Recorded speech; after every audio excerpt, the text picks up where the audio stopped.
Bonjour à tous, c'est David de Guilhem TV. Bienvenue dans cette nouvelle vidéo. Aujourd'hui, je vais vous parler de la noix du Brésil. Alors, premièrement, la noix du Brésil contient du sélénium et elle contient beaucoup de sélénium. En fait, une noix du Brésil, ça contient à peu près 50 microgrammes de sélénium et ça correspond à la dose journalière qui est conseillée en France. La quantité maximale à ne pas dépasser est de 8 noix, ça veut dire à peu près 400 microgrammes par jour pour un adulte. Pour un enfant, ce sera évidemment beaucoup plus faible. Et la quantité à partir de laquelle on considère que le sélénium est toxique, c'est l'équivalent de 16 noix du Brésil, donc ce qui correspond à peu près à 800 microgrammes par jour pour un adulte. Et du coup, il y a certaines personnes qui ont dépassé cette quantité sans s'en rendre compte. Donc le problème, c'est que si on apporte trop de sélénium à notre organisme, le sélénium devient toxique. Trop de sélénium peut entraîner une perte des cheveux, une fragilisation des ongles.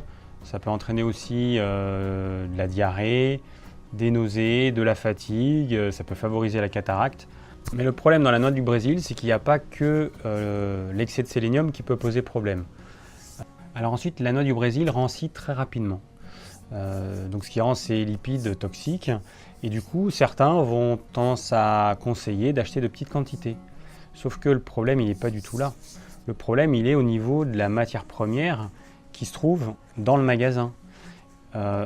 Quand la noix du Brésil a été récoltée, donc ça peut être il y a 1 an, il y a 2 ans, il y a 3 ans. Ensuite, comment a été conservée cette noix du Brésil? Est-ce qu'elle a été conservée à température ambiante? Est-ce qu'elle a été conservée dans des chambres frigorifiques?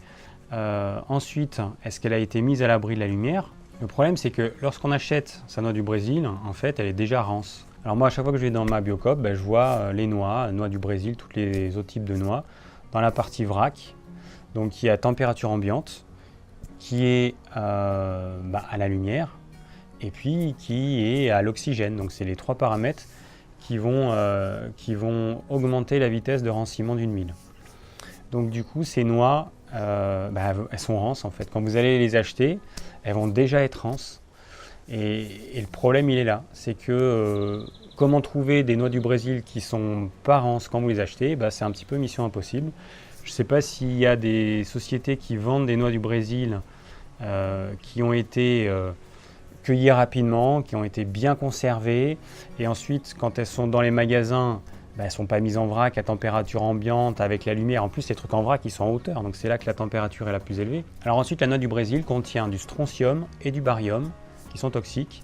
Et il suffit simplement de manger 20 noix du Brésil pour atteindre le seuil de toxicité d'un adulte.